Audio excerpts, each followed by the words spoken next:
اعوذ باللہ السمیع العلیم من الشیطان الرجیم من ہمزہ ونفخہ ونفثہ بسم اللہ الرحمن الرحیم قال اللہ تعالی یا ایہا الناس انا خلقناکم من ذکر وانثی وجعلناکم شعوبا وقبائل لتعارفوا ان اکرمکم عند اللہ اتقاکم وقال اللہ تعالی فی کلام آخر واتقوا اللہ الذی تساءلون بہ والارحام ان اللہ کان علیکم رقیبا۔ محترم سامعین،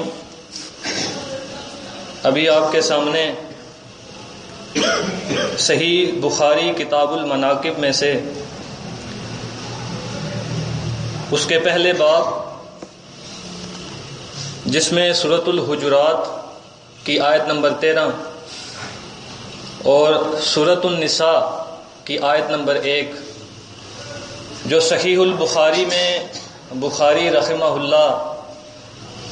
نے مناقب بیان کرنے سے پہلے یہ 2 آیتیں کوٹ کی ہیں، اور پھر ان کے ذریعے سے احادیث کا استنباط کیا ہے۔ انسان کو اللہ نے پیدا کیا ہے اپنی بندگی کے لیے، اور اس نے انسان کے لیے اپنے انبیاء علیہم السلام بھیجے، کتابیں نازل کیں تاکہ وہ انبیاء علیہم السلام اللہ کے بندوں کو اس کے رستے کی طرف لائیں، اور اپنے آخری رسول صلی اللہ علیہ وسلم کو بھی اسی مقصد کے لیے مبعوث کیا کہ وہ اسلام کا یہ نور اور اس کی روشنی کو اللہ کے بندوں تک پہنچائیں، اور انہوں نے اپنا حق ادا کر دیا۔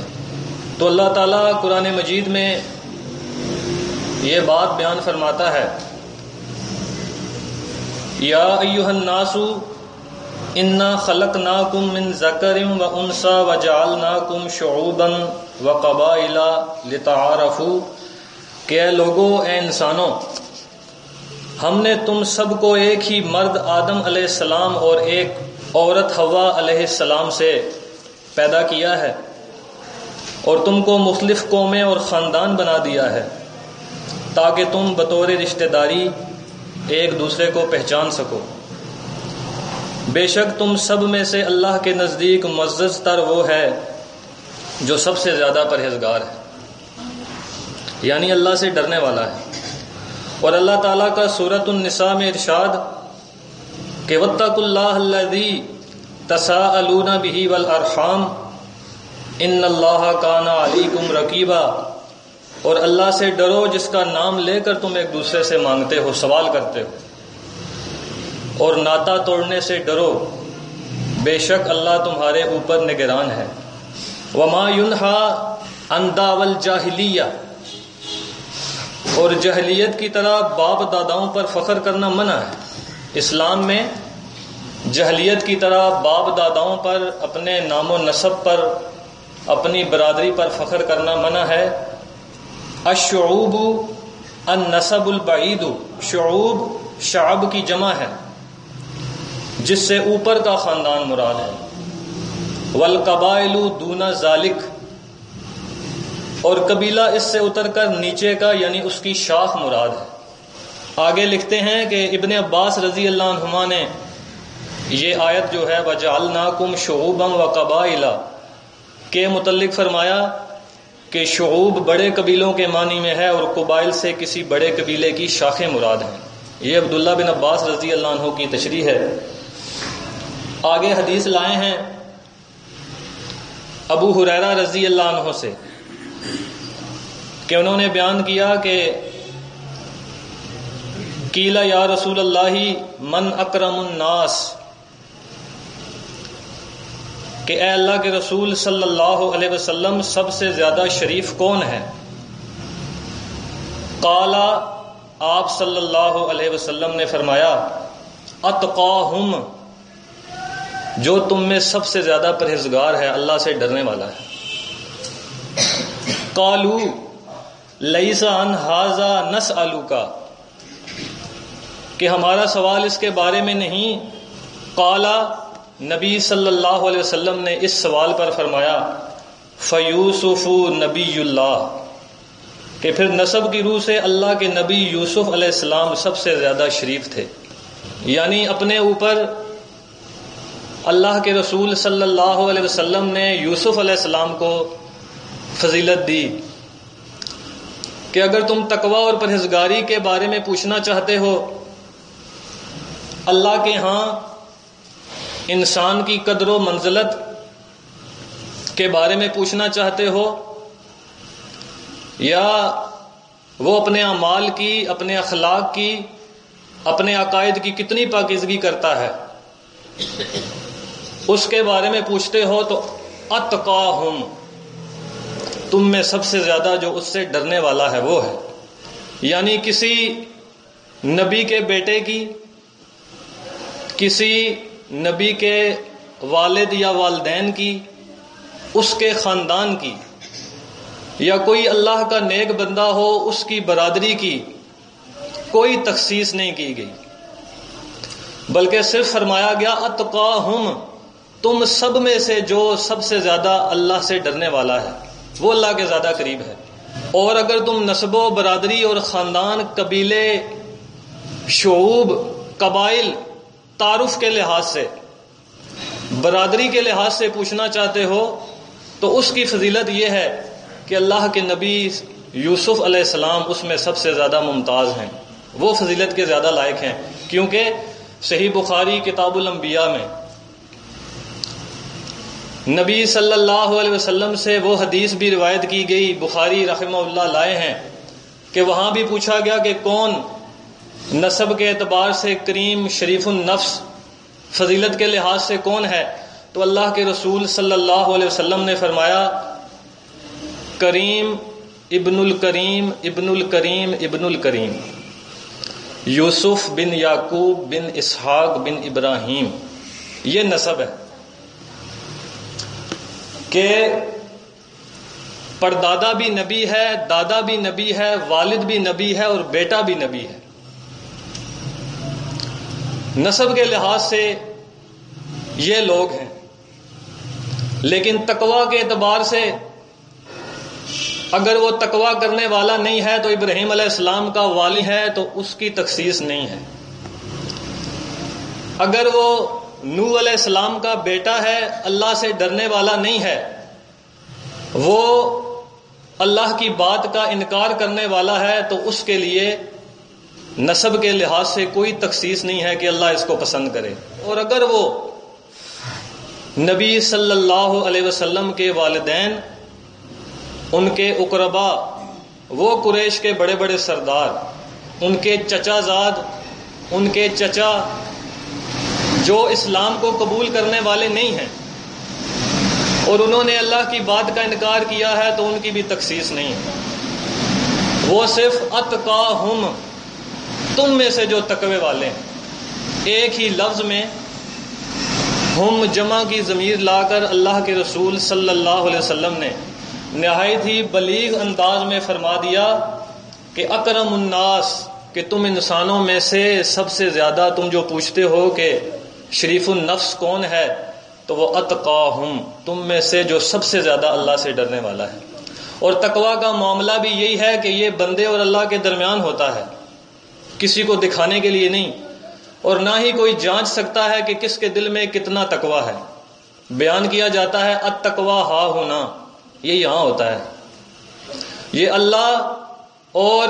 اس کے بندے کے درمیان کو کسی انسان کے پاس کوئی پیمانہ نہیں ہے، کسی فرد بشر کے پاس کوئی ایسی کسوٹی نہیں ہے کہ وہ اس تقوی کو تول سکے یا اس کے بارے میں اپنی رائے بیان کر سکے یا اس کو یہ کہہ سکے کہ تم پرہیزگار نہیں ہو، یا میرا خیال ہے کہ میں تمہیں نہیں سمجھتا، یا میں تمہارے بارے میں یہ رائے رکھتا ہوں، اس کا یہ مکلف ہی نہیں ہے، کیونکہ اللہ کے رسول صلی اللہ علیہ وسلم جن کے اوپر اللہ وحی نازل فرما کر بتایا کرتا تھا کہ فلاں مومن ہیں، فلاں منافق ہیں، وہ تو اللہ کے رسول تھے، وہ بتا سکتے تھے۔ وحی کا سلسلہ 1400 سال کم و بیش ختم ہو گیا، بند ہو گیا، وحی آنا منقطع ہو گئی. لیکن اس کے بعد کوئی شخص یہ کہے کہ میں اس کو پرہیزگار نہیں تصور کرتا، یا میں اس کو یہ نہیں سمجھتا کہ یہ اللہ سے ڈرنے والا نہیں ہے، تو وہ اس کا مکلف نہیں ہے. اس کو یہ کہنے کی جرت نہیں ہے، نہ اس کو ہمت ہونی چاہیے. اس کو اپنی جان کے بارے میں سوچنا چاہیے، اپنے ایمان کی خبر منانی چاہیے کہ وہ کیا کر رہا ہے، وہ اللہ سے کتنا ڈرنے والا ہے. اور جس طرح عبادت کا مفہوم نہایت سکیڑ کر رکھ دیا گیا ہے، اسی طرح تقویٰ کا مفہوم بھی ہمارے ہاں نہایت سکڑا پایا جاتا ہے. یعنی تقویٰ یہی ہے کہ بس جی اللہ سے ڈرا جائے، اس کی توحید مانی جائے، اس کے ساتھ شرک نہ کیا جائے، 11ویں 12ویں نہیں کھانی، نظر و نیاز اللہ کے علاوہ کسی کی نہیں دینی، بس یہاں تک، اس کے علاوہ کوئی تقویٰ نہیں. بلکہ تقویٰ کا مفہوم بھی اسی طرح اتنا وسیع اور بلیغ ہے کہ جیسے عبادت کا مفہوم ہے، کہ ہر طرح کی وہ عبادت، ہر طرح کی پکار، نظر و نیاز، جانی مالی بدنی، سلام کرنا بھی ایمان میں داخل ہے. کتاب الایمان صحیح البخاری پڑھیں آپ. کسی کو کھانا کھلانا بھی ایمان میں داخل ہے. یہ ایمان کی شاخیں ہیں. اسی طرح اللہ تعالیٰ سے ڈرنے کی بھی درجات ہیں کہ کوئی کس حد تک اللہ سے ڈرنے والا ہے. اگر کوئی اللہ سے ڈرتے ہوئے جھوٹی بات نہیں کہتا، بے شک وہ اللہ سے ڈرتا ہے، وہ تقویٰ اختیار کیے ہوئے ہے. کوئی کسی کے ساتھ غلط بیانی نہیں کرتا تو ماننا چاہیے کہ اگر اس نے اللہ سے ڈر کے کیا ہے تو ہاں اس کے دل میں اللہ کا تقویٰ ہے، کیونکہ وہ جانتا ہے کہ کرامن کاتبین بیٹھے ہوئے ہیں، یعلمون ما تفعلون، لکھ لیتے ہیں وہ، تو مجھے اس کا حساب دینا پڑے گا. اور اگر وہ ہم سب میں سے، میرے سمیت، یہ کہے کہ میں ایماندار ہوں، میں اللہ سے بہت ڈرنے والا ہوں، لیکن جھوٹ بھی بولے، اللہ کے رسول صلی اللہ علیہ وسلم نے فرمایا مومن سب کچھ ہو سکتا ہے، جھوٹا نہیں ہو سکتا. او کما قال النبی صلی اللہ علیہ وسلم، ایسا ہی فرمایا کہ مومن جھوٹا نہیں ہو سکتا. چوری کر سکتا ہے، زنا کر سکتا ہے، اس پر حد لگائی جائے گی، لیکن مومن جھوٹ نہیں بول سکتا. اس کو یہ شایع نہیں ہے جھوٹ بولنا، کیونکہ اگر وہ جھوٹ بولے گا، دوغلی پالیسی اختیار کرے گا، کسی کا حق مارے گا، اپنے بھائیوں میں سے کسی کی طرفداری کرے گا اور کسی کی طرفداری کرنے سے انکار کر دے گا. بے شک جس کی وہ طرفداری کرنے سے انکار کرتا ہے، چاہے وہ حق پر ہی کیوں نہ ہو، کیا اس کو اپنے اللہ کے ہاں جواب نہیں دینا؟ کیا یہ تقویٰ میں داخل نہیں ہے کہ وہ اللہ سے ڈر کے یہ کام کرے، کہ میں نے اللہ سے ڈر کے یہ کام کرنا ہے؟ اللہ کے رسول صلی اللہ علیہ وسلم، جن کا آج اسوہ اپنانے کا ہم دعویٰ کرتے ہیں کہ ہم ہیں مومن، ہمیں اللہ کے رسول صلی اللہ علیہ وسلم کی سنتوں پر عمل کرنا چاہیے. یہ ہمارے لیے ہیں. قرآن ہمارے لیے حجت ہے، ہمارے اوپر حجت ہے یا دوسرے کے لیے ہے؟ اسی طرح احادیث بھی ہیں جس میں عقائد کے ساتھ ساتھ اعمال، اخلاق، کردار، چال چلن، دنیا میں چلنا پھرنا، لوگوں سے باتیں کرنا، لوگوں کے ساتھ معاملات رکھنا، اچھی کھری اور سیدھی بات کہنا، دوغلی پالیسی سے بچنا، جھوٹ نہ بولنا، خیانت نہ کرنا، اگر کاروبار کرنا ہے تو اچھے طریقے سے کرنا ہے، دین کے دائرے میں رہتے ہوئے ساری برائیوں سے بچ کر ساری اچھائیوں کو اپنانا ہے. تو یہ بھی اس دین اسلام کا حصہ ہیں، یہ بھی تقویٰ میں ہی آتے ہیں کہ کون کس حد تک ڈرتے ہوئے اپنے ہر ایک معاملے میں کہ مجھے اللہ دیکھ رہا ہے، ہمیں یہ بتایا ہے کہ ہر کام اللہ سے ڈرتے ہوئے کرنا چاہیے۔ اللہ بھی کہتا ہے کہ لوگوں میرا تقوی اختیار کرو،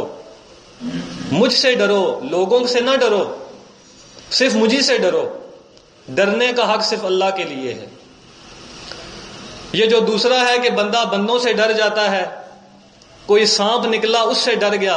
وہ تو فطرت ہے، وہ فطرتی ڈر ہے۔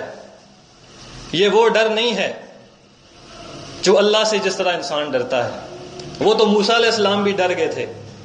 جب ان کی لاٹھی سانپ بنی، اژدہا بنی، وہ ڈرے۔ اللہ نے ارشاد فرمایا یا موسیٰ لا تخف، میرے ہاں نبی ڈرا نہیں کرتے۔ جب فرعون کے اس لشکر کے سامنے وہ کھڑے ہوتے ہیں، ساحر اپنا وہ جادو پھینکتے ہیں لاٹھیوں اور رسیوں کی صورت میں، تو اللہ فرماتا ہے کہ بہت بڑا جادو کیا انہوں نے، اور موسیٰ ڈر کے مارے پیچھے ہٹنے لگے۔ تو میں نے کہا اے موسیٰ ڈرو نہیں، اپنا عصا پھینکو۔ یہ ڈر ایک فطرتی ڈر ہے، ہر انسان میں ہوتا ہے۔ جیسے اللہ فرماتا ہے کہ جنگ احزاب کے موقع پہ کہ لشکر چاروں طرف سے آئے اور دل گلوں تک پہنچ گئے، کیا صحابہ ڈرنے والے تھے؟ کیا انہوں نے کتنے ممالک فتح نہیں کیے؟ کیا ان میں سے کسی ایک صحابی نے اپنے گھوڑے کے پاؤں کو سمندر میں ڈال کر یہ دعا نہیں کی کہ اللہ اگر تیری راہ میں یہ سمندر حائل نہ ہوتا میرے سامنے تو میں گھوڑا دھرا کے آگے بھی جہاد کرتا؟ لیکن وہ فطرتی ڈر ہر انسان میں ہوتا ہے۔ لیکن اللہ کا ڈر جو چھپے کھلے بازار میں چلتے ہوئے، اپنے گھر کے معاملات میں، کاروبار کے معاملات میں، اپنے دل میں، ہر طرح کا ڈر جو بھی آپ سوچ سکتے ہیں کہ ہاں یہ ہونا چاہیے، وہ اللہ سے ڈرنا ہے۔ وہ ہے اتقوا اللہ واتقوا اللہ، وہ ہے اتقاہم، تم ڈرو اللہ سے۔ تو یہ بیان کیا گیا کہ اللہ سے ڈرتے ہوئے یہ سارے کام کرو۔ تم میں سے معزز تر وہ ہے جو اللہ سے ڈرنے والا ہے۔ اور رشتوں ناتوں کو نہ توڑو اللہ سے ڈرتے ہوئے۔ اور اگر آپ یہ سمجھتے ہیں کہ وہ رشتہ داری تو ایک دنیا کی حد تک ہے، باپ بیٹا، ماں بہن بھائی، اگر مشرکوں میں سے ہیں تو اللہ تعالیٰ کہتا ہے کہ دین کے معاملے میں ان کا ساتھ نہیں دینا، صرف دنیا کی حد تک۔ لیکن اگر آپ یہ سمجھتے ہیں کہ انما المؤمنون اخوہ، کہ آپ دونوں طریقوں سے سمجھیں اس آیت کو کہ ہم رشتوں کو نہیں توڑیں گے،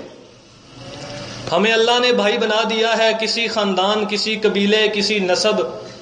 کا لحاظ اور تخصیص کرتے ہوئے ہم اگر بھائی بھائی بن گئے ہیں تو ہم پر ہمارے بھائی کا جو حق ہے ہم اس کو ادا تو کریں،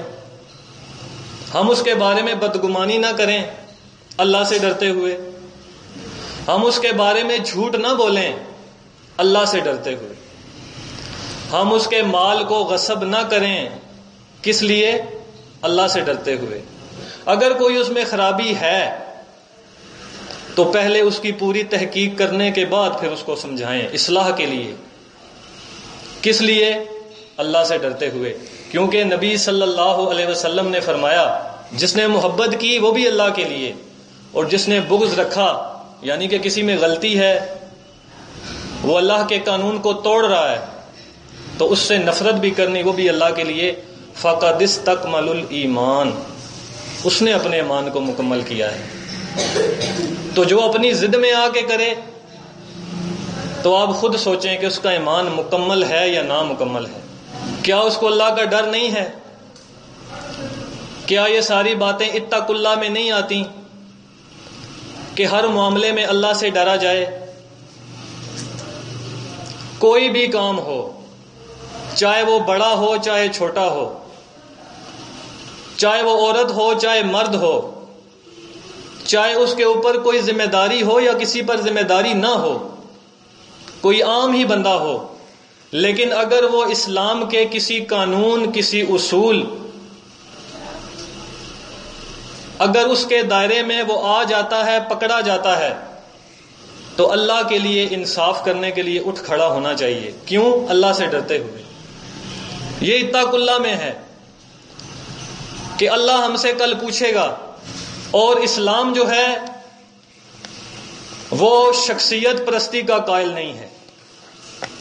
اسلام میں شخصیت پرستی نہیں ہے، اسلام میں اصول اور قوانین ضوابط چلتے ہیں، شخصیت نہیں چلتی۔ فاطمہ مخزومی نبی صلی اللہ علیہ وسلم کے دور میں کسی بڑے قبیلے کی خاتون تھی، اس نے چوری کی، اللہ کے رسول صلی اللہ علیہ وسلم کے سامنے اس کا معاملہ پیش کیا گیا، اللہ کے رسول صلی اللہ علیہ وسلم نے اس کا ہاتھ کاٹنے کی حد جاری کی، اور عائشہ رضی اللہ عنہا کا بیان ہے کہ اللہ کے رسول صلی اللہ علیہ وسلم اپنی ذاتی جو کسی نے دشمنی کی، انہوں نے ذاتی معاملات میں ان کو کوئی نقصان پہنچایا، بے عزتی کی، گھر سے نکالا، جو بھی کیا قریش مکہ نے، انہوں نے کبھی بھی اپنی ذاتی دشمنی کی وجہ سے یا اس سے بدلہ یا انتقام لینے کی وجہ سے کبھی بھی اس سے بدلہ نہیں لیا، بلکہ معاف کیا، جیسے فتح مکہ کے موقع پر معاف کیا، لا تثریب علیکم اليوم، آج کے دن تم پر کوئی گناہ نہیں، بار نہیں، سب کچھ معاف کیا، جاؤ۔ لیکن عائشہ رضی اللہ عنہا بیان کرتی ہیں کہ اللہ کے رسول صلی اللہ علیہ وسلم کے سامنے جب اللہ کے قوانین کو توڑا جاتا تھا تو وہ اس کو برداشت نہیں کرتے تھے، بلکہ اللہ کے قانون، اس کے اصول، قرآن کے مطابق اس بندے پر حد لگائی جاتی تھی، پھر اس کو چھوڑا نہیں جاتا تھا۔ جیسے ماعز اسلمی رضی اللہ عنہ اسلم قبیلے کے رہنے والے تھے، زنا کا گناہ ان سے سرزد ہوا، آئے 4 بار خود انہوں نے گواہی دی، 4 گواہ موجود نہیں تھے، حالانکہ شرط ہے 4 گواہوں کی موجودگی کی، لیکن اس نے 4 بار خود اقرار کیا، صحابی رسول ہیں، کہ اللہ کے رسول مجھ سے یہ گناہ ہوا ہے۔ انہوں نے پوچھا ان کے قبیلے والوں سے کہ یہ پاگل تو نہیں ہے، یہ دیوانہ تو نہیں ہے؟ انہوں نے کہا نہیں، یہ ہم میں سے سب سے زیادہ سمجھدار اور قابل آدمی ہے، لیکن اس نے یہ گناہ کیا، یہ کہتا ہے۔ تو پھر اس پر حد جاری کی گئی، شادی شدہ تھے، سنگسار کر کے ان پر حد لگا دی گئی، اور اللہ کے رسول صلی اللہ علیہ وسلم نے فرمایا کہ وہ تو جنت کی نہروں میں غوطے کھا رہے ہیں، یعنی دنیا میں توبہ قبول ہوگی۔ کس وجہ سے؟ اللہ سے ڈرتے ہوئے۔ اللہ کے رسول نے کس وجہ سے یہ کہا؟ کیونکہ وہ سب سے زیادہ اللہ سے ڈرنے والے تھے، اللہ کا قانون لوگوں پر نافذ کرنے والے تھے۔ انہوں نے اپنے صحابہ رضی اللہ عنہم کو یہ تعلیم دی تھی کہ اسی طرح کرنا ہے، اللہ کے قانون کو چھوڑنا نہیں، کچھ ہو جائے، اپنے والدین اس میں آ جائیں، باپ، ماں، بہن، بھائی، قبیلے، عزیز رشتہ دار یا کوئی خاندان برادری کا بندہ، اگر وہ حق پر نہیں ہے تو اس کے خلاف فیصلہ کرنا ہے۔ کس وجہ سے؟ اللہ سے ڈرتے ہوئے، اس کے قانون کے مطابق۔ تو فاطمہ مخزومی، ان کے بارے میں حد کی جاتی ہے، چوری کرنے کے بارے میں ان کا ہاتھ کاٹنے کا حکم دیا جاتا ہے۔ تو اسامہ بن زید رضی اللہ عنہ، ان کے قبیلے والے آتے ہیں، ان سے سفارش کرتے ہیں، وہ اللہ کے رسول صلی اللہ علیہ وسلم سے کہہ دیتے ہیں کہ کچھ نرمی اختیار کرنے، یا ایسے ہی کچھ الفاظ کہے تو اللہ کے رسول صلی اللہ علیہ وسلم کا چہرہ سرخ ہو گیا۔ تو انہوں نے کیا فرمایا تھا جانتے ہیں آپ، کہ اگر فاطمہ بنت محمد صلی اللہ علیہ وسلم بھی ہوتی نا تو شخصیت پرستی نہیں ہے، کسی ذمہ دار غیر ذمہ دار کی بات نہیں ہے، کسی بڑے اور چھوٹے کی، کسی مرد اور عورت کی بات نہیں ہے، بلکہ اللہ کے قانون کی بات ہے، اسلام کا اصول ہے کہ اس کا بھی ہاتھ کاٹا جاتا اور میں کاٹ دیتا۔ یہ ہے تقویٰ، یہ ہے تقویٰ کا وہ بلند معیار کہ جس کے تحت اللہ کے انبیاء نے فیصلے فرمائے ہیں، اور اس کے بعد اللہ کے رسول صلی اللہ علیہ وسلم کے صحابہ کرام نے بھی وہی عملی نمونہ پیش کیا کہ ایک اٹھ کے کھڑا ہوتا ہے پوری مجلس میں سے اور کہتا ہے کہ آپ کے تن پر 2 چادریں کیوں ہیں، ہمارے لیے ایک کیوں ہے؟ خلیفۃ المسلمین ہیں، امیر المومنین ہیں، لوگوں کے فیصلے کرنے والے ہیں، اللہ کے رسول کے صحابی ہیں جن کا رستہ شیطان چھوڑ دیتا ہے، جن کے بارے میں صحیح بخاری میں ہے کہ انہوں نے ڈول کھینچا تو بھر بھر کے کھینچا، جن کا کرتا اتنا لمبا تھا خواب میں کہ وہ زمین پر گھسٹتا نظر آتا تھا، علم کی دلیل، فضیلت ان کی۔ اور بڑے ان معاملات میں سخت تھے. وہ کہتے ہیں کہ میرا بیٹا عبداللہ جواب دے گا، اور انہوں نے جواب دیا، اور وہ شخص کہتا ہے کہ ہاں ہم اب آپ کی اطاعت کریں گے، بات سنیں گے، بات مانیں گے. اور اللہ کے رسول صلی اللہ علیہ وسلم نے بھی یہ فرمایا ہے، لا طاعت فی المعصیۃ للخالق، خالق کی نافرمانی میں کسی کی بھی اطاعت نہیں ہے. آپ دیکھیں اس میں کوئی تخصیص ہے؟ اللہ کی نافرمانی میں کسی کی بھی اطاعت نہیں، اللہ کی فرما برداری میں سب اطاعتیں ہیں. اس کے قوانین اور اصول کے مطابق جو بندہ حکم دے گا اس کا حکم سر آنکھوں پر. لیکن اگر ایک امیر ہو اور اللہ کے رسول صلی اللہ علیہ وسلم کے سامنے یہ بات بیان کی جائے کہ اس نے ہمیں کہا ہے کہ لکڑیاں اکٹھی کرو، آگ جلاؤ، اس آگ میں کود جاؤ، تو اللہ کے رسول صلی اللہ علیہ وسلم کے سامنے بات بیان کی گئی تو انہوں نے کہا کہ ٹھیک ہے یہ سارا کچھ تم نے کیا، لیکن اگر تم اس آگ میں کود جاتے تو بس قصہ پار تھا پھر. کیونکہ اللہ کی نافرمانی میں کسی کی اطاعت نہیں ہے، اللہ کی فرما برداری میں ہے. جو کوئی شخص بھی امیر ہوں، ناظمین ہوں، چاہے کوئی بھی ہوں، چاہے ایک عام فرد کیوں نہ ہو، اگر وہ اللہ کے قانون، اس کے ضوابط، اس کی قرآن، اس کے رسول صلی اللہ علیہ وسلم کی احادیث کے مطابق ہمیں بات بیان کرے گا، ہماری اصلاح کی کوشش کرے گا، تو ہم پہ ماننا فرض ہے، کیونکہ وہ اللہ کی بات کر رہا ہے، اپنی بات نہیں کر رہا.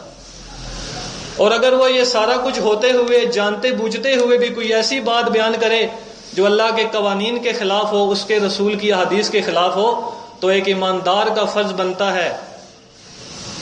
کہ وہ اس بات کو نہ مانے، بلکہ اپنے بھائی کی اصلاح کے لیے اس کو آگے سے دلیل دے. بات کوئی بھی نہیں ہوتی، ویسے ہی گمان، ظن کی پیروی.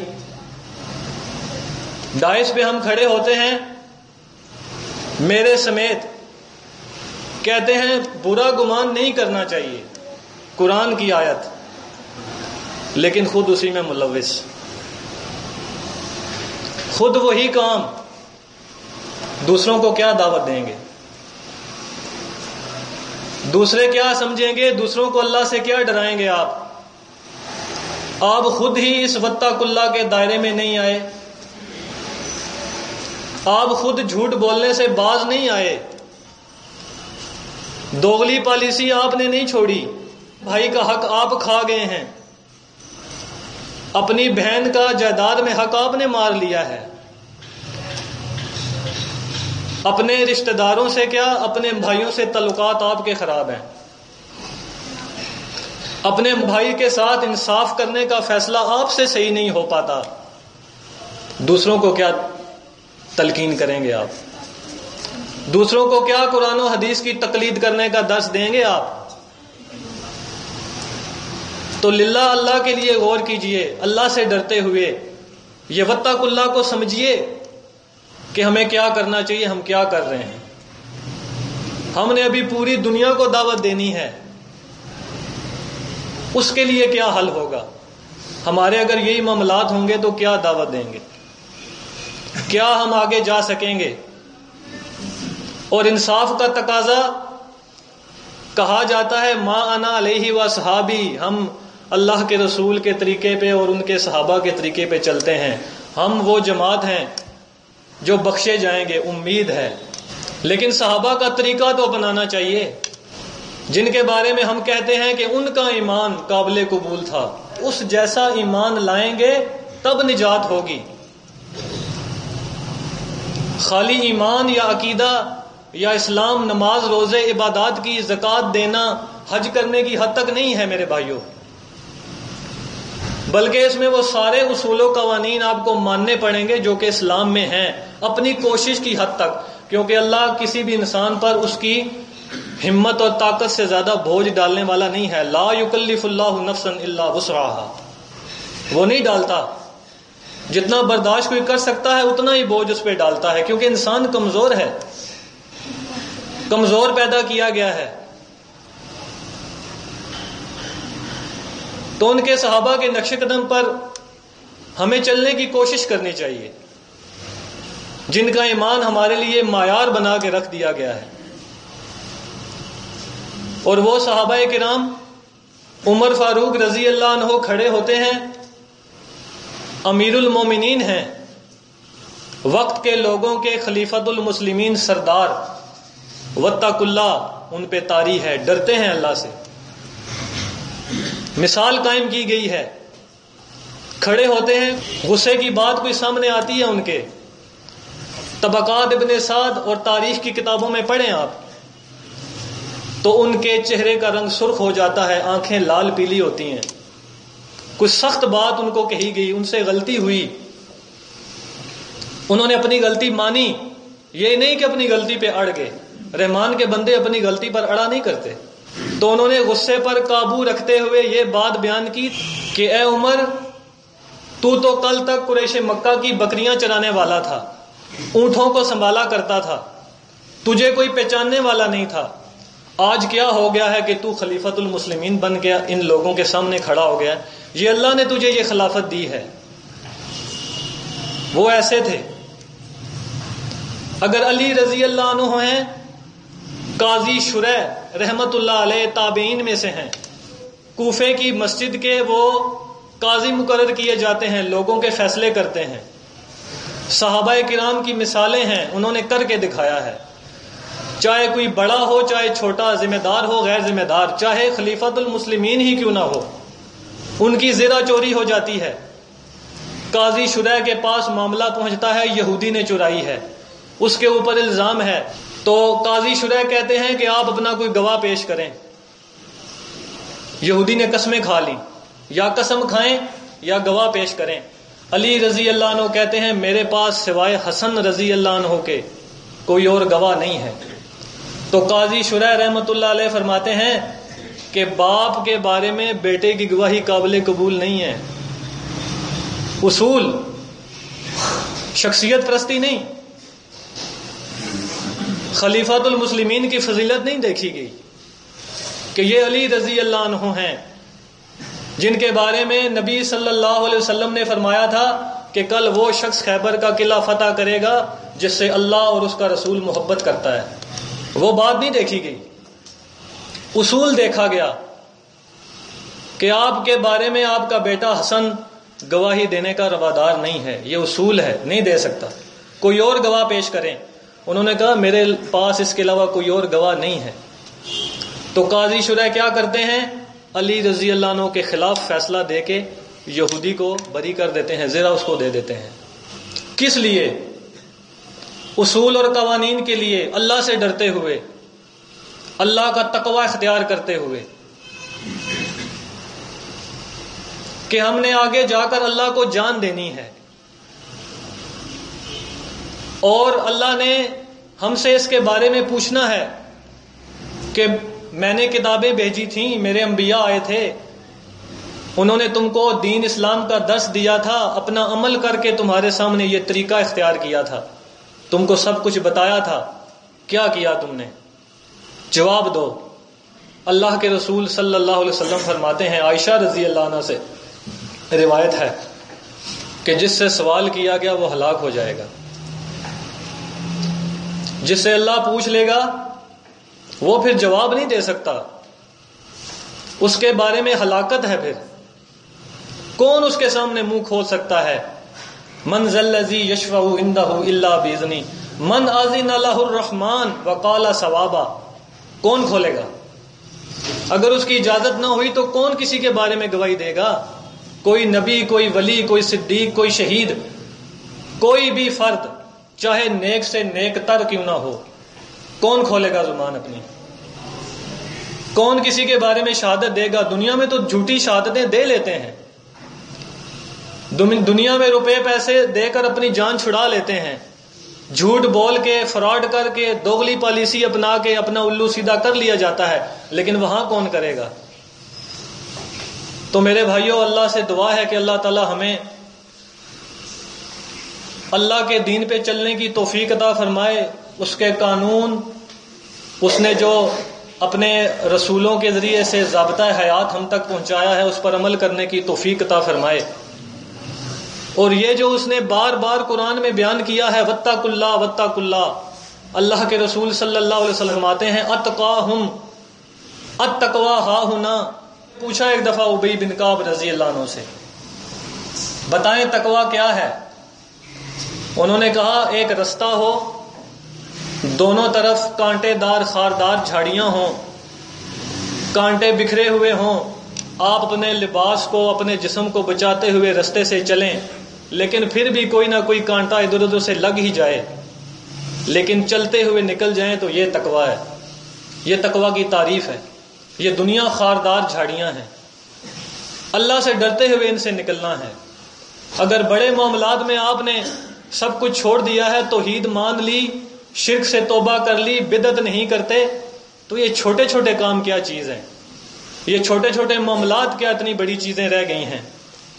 کہ اپنے بھائی سے بولنا درکنار ہے، اپنی ضد کی وجہ سے اس سے سلام نہیں کیا جاتا،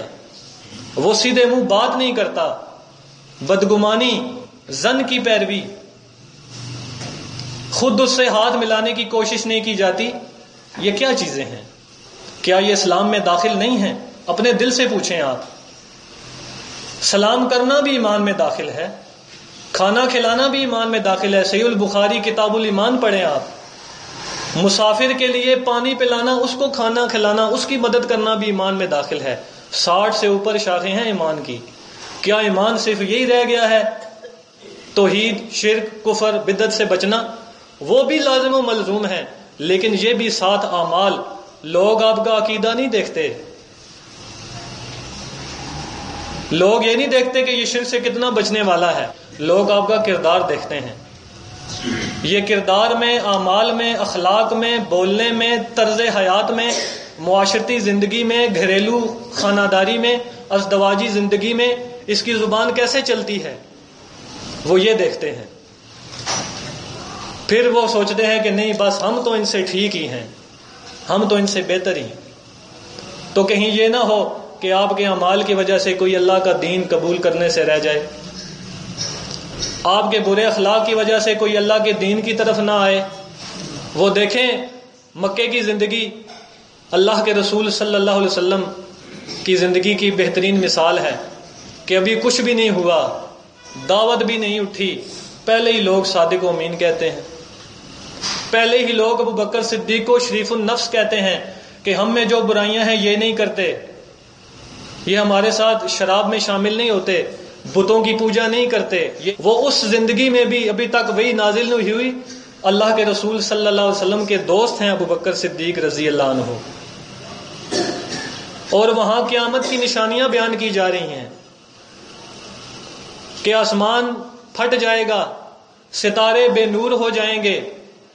مردہ گاڑی ہوئی لڑکی سے پوچھا جائے گا کس جرم میں قتل ہوئی ہو تم، کس جرم میں قتل کیا گیا، لیکن اخلاق دیکھیں ان لوگوں کے، جھوٹ نہیں بولنا، بے ایمانی نہیں کرنی، یہ غلط کام ہم نے نہیں کرنا۔ وہ صحابہ کرام، ان کا اسوہ اپنانے کی کوشش کیجیے۔ اللہ تعالیٰ سے دعا ہے کہ اللہ تعالیٰ ہمیں